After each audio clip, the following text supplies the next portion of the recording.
시청자 여러분 안녕하십니까? 최근 디지털 자산 시장에서 핫한 트렌드를 중심으로 시장 현황과 시세 변동의 원인에 대해 알아보는 크립토 이슈 시간입니다. 이번 시간에는 미국 SEC를 중심으로 디지털 자산에 대한 규제 및 법적 공방으로 인해 전반적인 시장의 하락세인 현 시점이 위기인지 아니면 또 다른 기회가 될 수 있는지 현재 디지털 시장과 그 전망들을 살펴보는 시간을 가지도록 하겠습니다. 먼저 도움 말씀 주실 분 모셨습니다. 펜버스의 황동우 대표님 모셨습니다. 네. 대표님 안녕하세요. 안녕하십니까? 네. 제가 저희 이 방송국에서 가끔 이렇게 뵀는데 젊고 잘생기신 대표님이셨는데 저분 언제 한번 모실까 해서 오늘 모셨습니다. 앞으로 잘 부탁드리겠습니다. 제가 궁금한 게 있어요. 지금 미국 증권 거래위원회잖아요. 그 네. SEC가 뭐 여러 가지 규제를 한다. 뭐 전부 다 증권성이다. 뭐 하고 있고 뭐 지금 아직 그 리플 소송은 끝나지도 않았잖아요. 맞습니다. 뭐 이런 속에서 계속 위축되고 있는데 네. 최근 시장 동향 좀 어떻게 보십니까? 네, 그러니까 최근 진짜 한 몇 주 동안 가장 큰 이슈인 것 같습니다. 네. 이제 미국 증권거래위원회, 그러니까 SEC라고 제가 이제 부르는데 SEC에서 이제 대규모 사실 소송전을 거의 이제 이례적으로 사실 벌리게 됐습니다.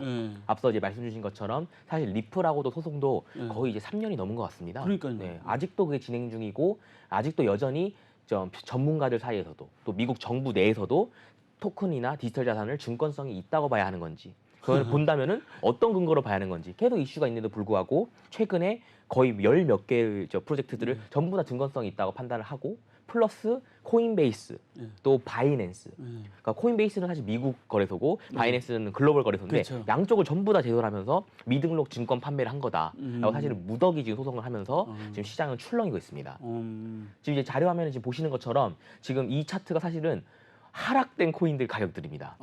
최근에 이제 그 SEC에서 증권성이 있다라고 판단이 된 다양한 이제 디지털 자산들. 근데 이제 흥미로운 게 예를 들면 스테이블형 코인도 있지만 저희가 또 샌드박스, 디센트럴랜드처럼 약간 게임형 그래가지고 아니 이런 것도 증권성이 있다고 판단을 해야 하는 건가? 약간 굉장히 논란이 되는 것들도 있지만 굉장히 전 세계적으로 커뮤니티가 강했던 토큰 프로젝트들을 전부 다 증권성이 있다라고 제소를 걸면서 최근에 시장은 굉장히 하락세가 이루어지면서 아직도 이 하락된 부분을 지금 좀 회복하지 못하는 좀 그런 약간 혼란스러운 상황이 좀 이어지고 있는 것 같습니다. 그렇군요. 제가 또 원래 대본 없는 질문을 잘하는 게 주특기인데 좀 여쭤보고 싶은 게 네네. 이렇게 미국 증권거래위원회가 그 무더기로 네. 사실 리플도 지금 아까 말씀하신 3년이 지금 넘어가는데 맞습니다.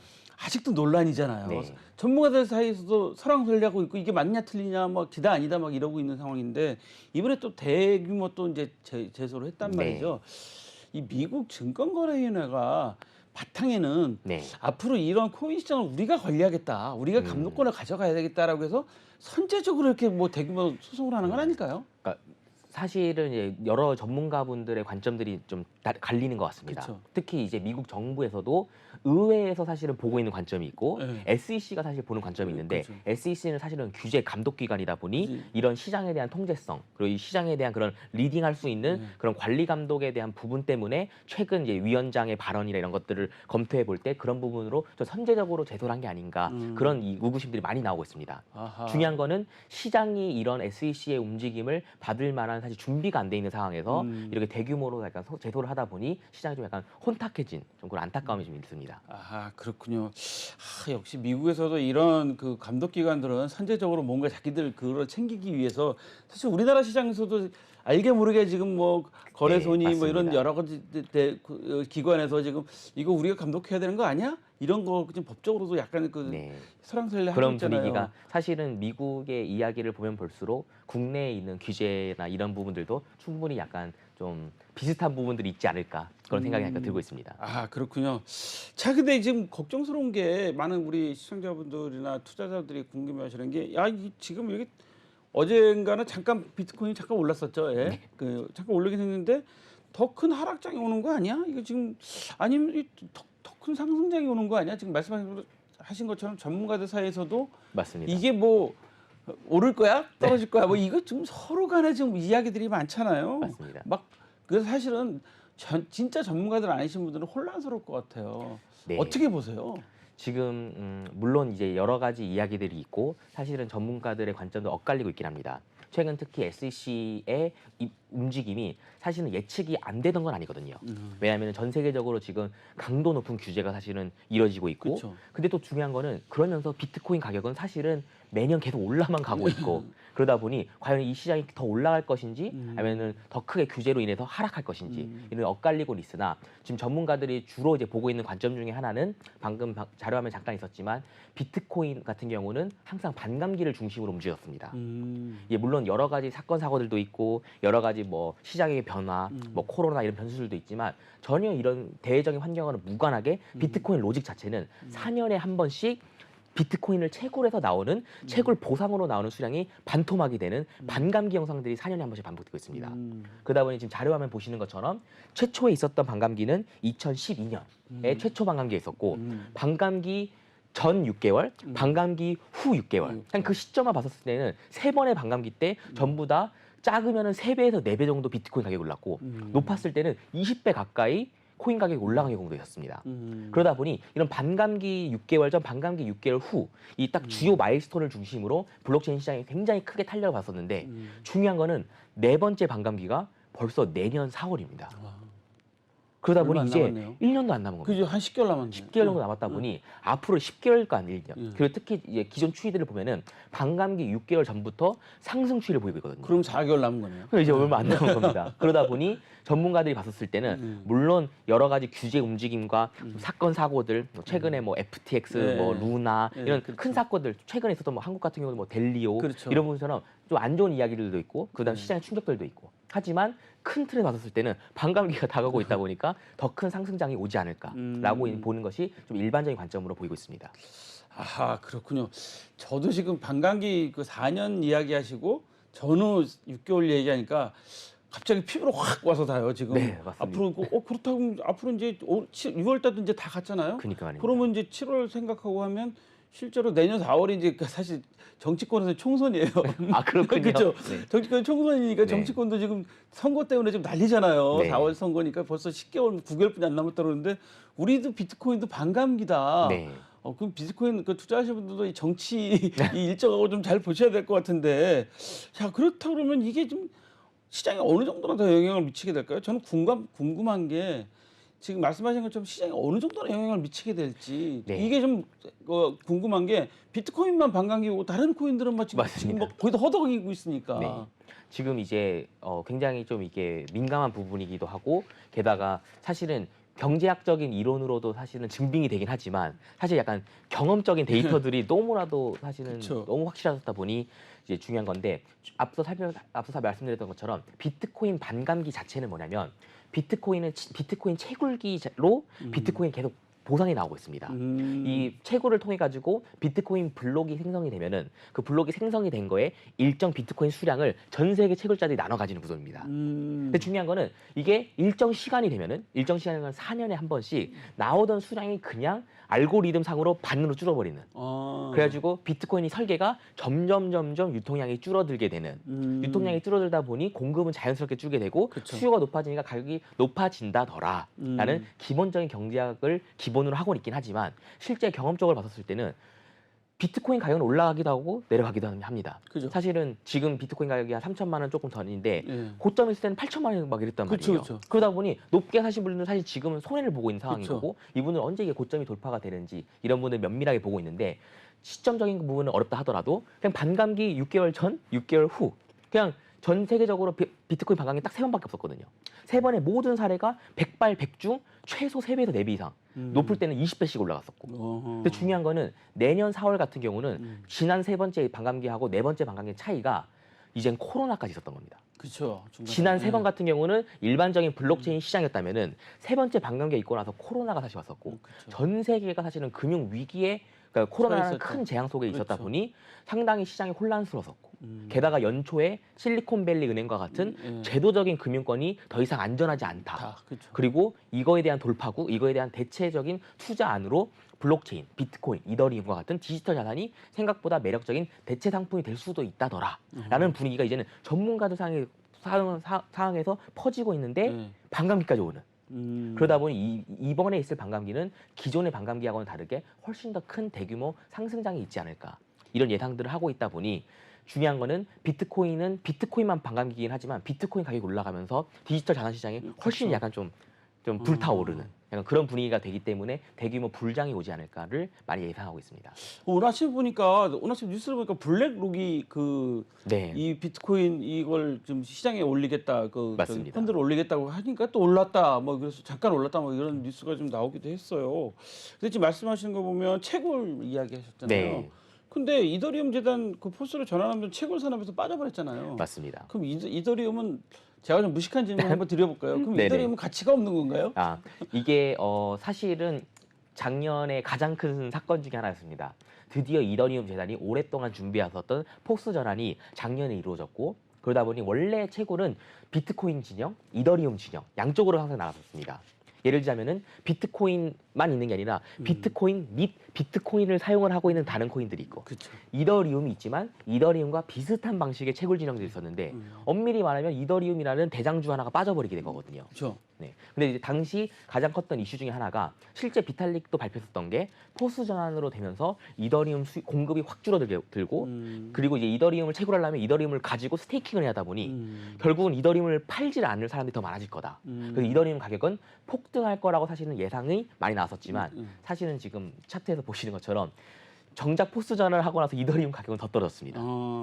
반면에 비트코인은 이더리움이 포스 전환을 하고 나서 소폭 상승을 하게 있었고요. 여기서 사실 나오는 것 중에 하나가 물론 이더리움이 생태계가 가는 방식은 훨씬 더 진보된 방식은 맞으나 여전히 사실은 채굴 커뮤니티가 크다는 거죠.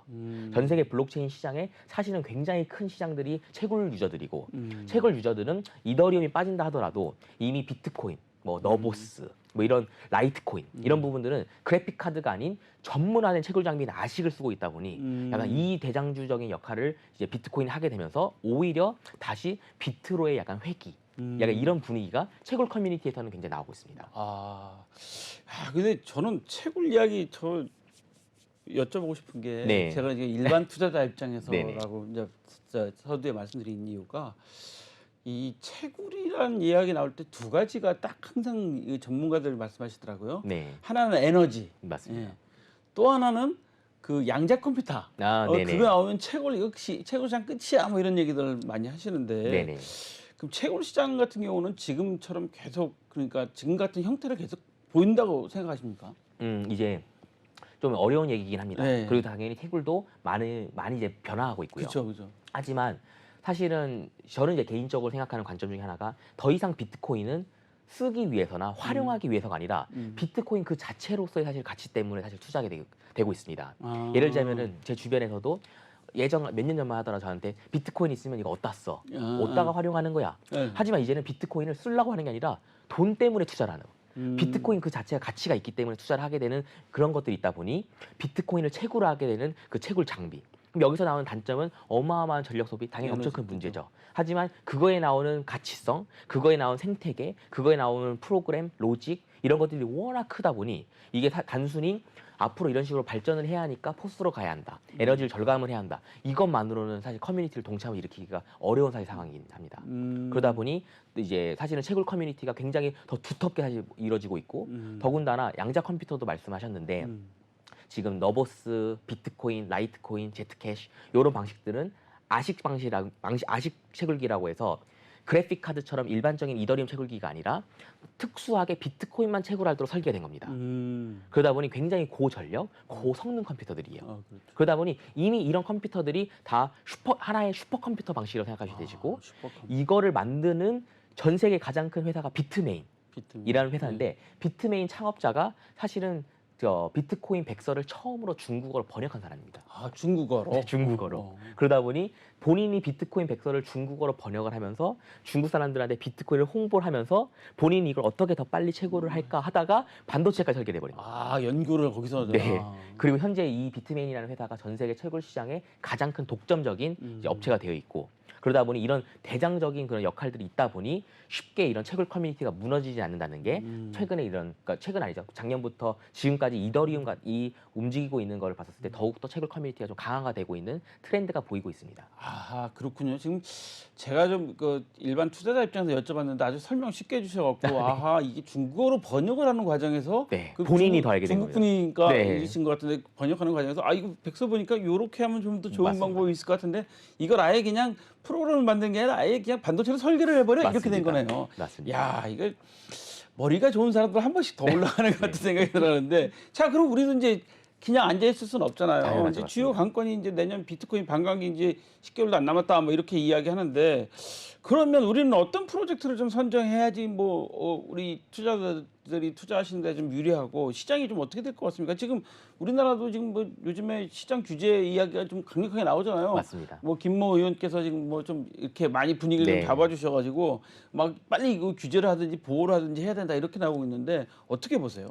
네, 우선은 한국에서도 당연히 지금 규제가 가장 큰 리스크이고 이런 규제 리스크 때문에 국내 거래소들이나 국내 상장되어 있는 디지털 자산들도 빠르게 지금 변동성이 높아지고 있고 또 최근에 SEC도 역시 SEC 발표 때문에 갑자기 다양했었던 프로젝트들이 전부 다 지금 하락세를 하고 있는 이런 부분들이 리스크는 맞습니다.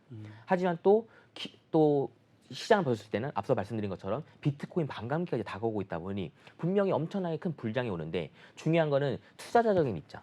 이제 저희 같은 경우는 이제 약간 이제 시장은 포트폴리오 차원에서 봤었을 때는 비트코인 가격도 중요하지만 비트코인이 올라갈 때 또 더 뛰는 코인들이 있거든요. 그러다 보니 어떤 프로젝트를 선정을 해야 하는지, 어떤 생태계, 어떤 프로젝트를 봐야 하는지 여러 가지 이제 고민들이 있겠는데 저는 이제 개인적으로 중요하다고 판단하는 게 생태계가 구축이 된 프로젝트들을 중심으로 보셔야 합니다. 생태계. 네, 왜냐하면은 지금 최근에 SEC 이런 발표 같은 걸 봤었을 때도 크게 하락했던 프로젝트들을 보면은 생태계가 약간 부족한 부분들, 생태계 대비 약간 가치가 좀 너무 높다든지 너무 고평가되어 있다는 프로젝트들이 더 하락이 컸었거든요.